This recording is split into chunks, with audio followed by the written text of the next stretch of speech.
Labvakar, mīļie! Gribēju padalīties ar domām, kā vienmēr. Kas ir tēta mīlestība? Kāpēc viņš mūs tā mīl? Ne jau tāpēc, ka mēs kaut ko esam pelnījuši. Domāju, ka mēs neko neesam pelnījuši. Mēs vispārībā neko nevaram nopelnīt viņa priekšā. Nāk atmiņā tas, kā mans puika bija pie manis un kā viņš atnāca pie manis. Un tas tāds sīkums, viņš centās nopelnīt mīlestību. Un tad es viņam vienkārši pateicu, tev nekas nav jānopelna, tu esi mans bērns. Tev nekas nav jānopelna. Es tāds kāds esi un es tev mīlu tāpat, lai kāds tu arī būtu un ko tu arī izdarītu. Tāds pats ir mūsu debes tētis. Viņš mūs mīl tādu, kādi mēs esam.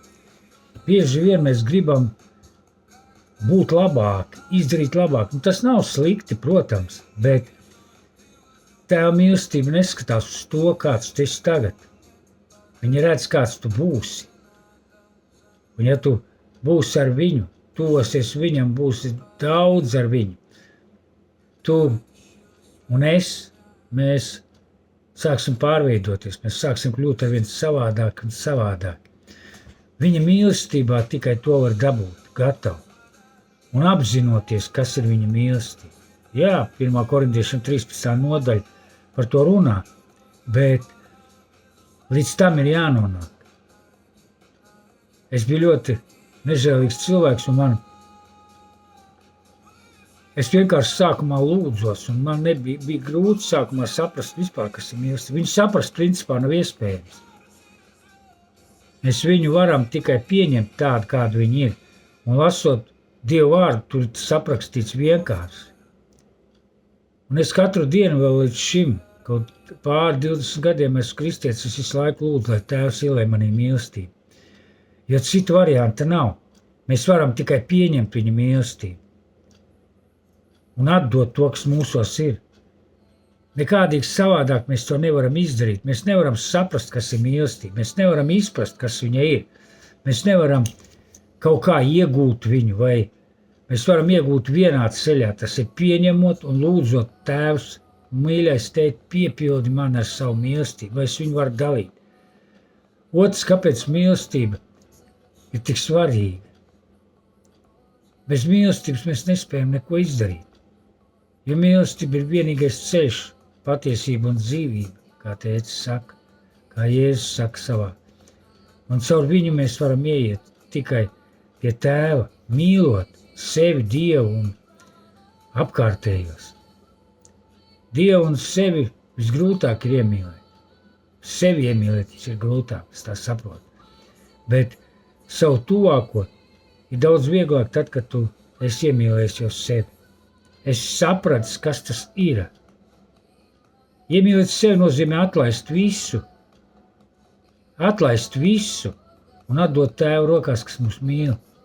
Viņš labāk zina, un tas ir visgrūtākais – atlaist visu un būt ar Tēvu vienkārši. Lai viņš mūs ved uz priekšu, lai viņa mīlestība mūs ved uz priekšu. Es kādreiz ļoti dusmojos par to, ka es daru kaut kādas nepareizas lietas, ka es nevaru tikt ar kaut kādu naidu, ar kaut kādām dusmām, ar ātrsirdību tik galā. Bet neko jau nevar izmainīt. Tev vienkārši jāiet cauri procesam. Un tā ir mīlestība, kas mūs ved uz priekšu. Nevar būt savādāk. Tikai mīlestībā mēs izšķīdinām visu, kas ir mūsos nepareizs. Tikai mīlestībā mēs varam to iegūt. Tikai mīlestībā mēs varam to saprast. Kad mēs atdodam visu, atlaižam visu, mēs tikai tad pa īstam varam sākt pieņemt Tēvu, pieņemt tēti, viņa mīlestību un iet uz priekšu. Savādāk nekādīgi tas nav iespējams. Es to saprastu un zinu. Un jo es tālāk eju, es arī sāku atjaunoju lūkšanu mēlēs. Tas ir otrs milzīgākais spēks. Mums principā nekas daudz nav jādara.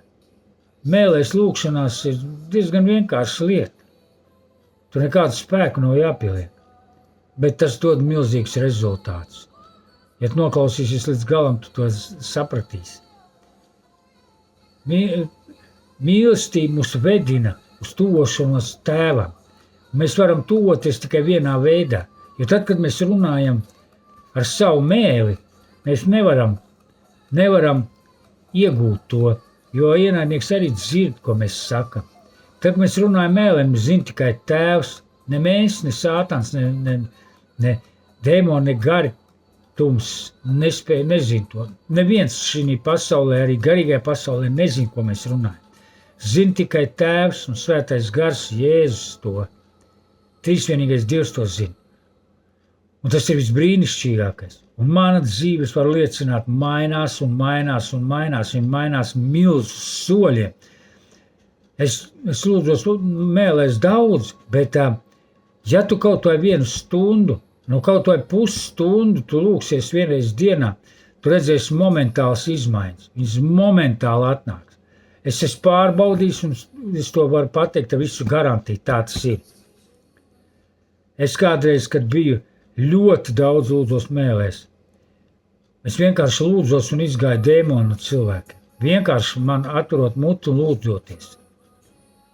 Tas ir milzīgs spēks, jo tad tu piepildi tavu iekšējo cilvēku. Un tā ir arī Tēva mīlestība, kas ir iedevusi mums šīs runāšanu mēlēs, lai mēs nemocītu sevi, bet iet uz priekšu, nezinot, nesaprotot, bet darot to, ko viņš grib no mums. Tāpēc es novēlu katram to lietu praktizēt. Esat svētīti, mīļie. Lai jums vakars būtu svētīts un jūs būtu brīnišķīgi pavadīt šo vakaru.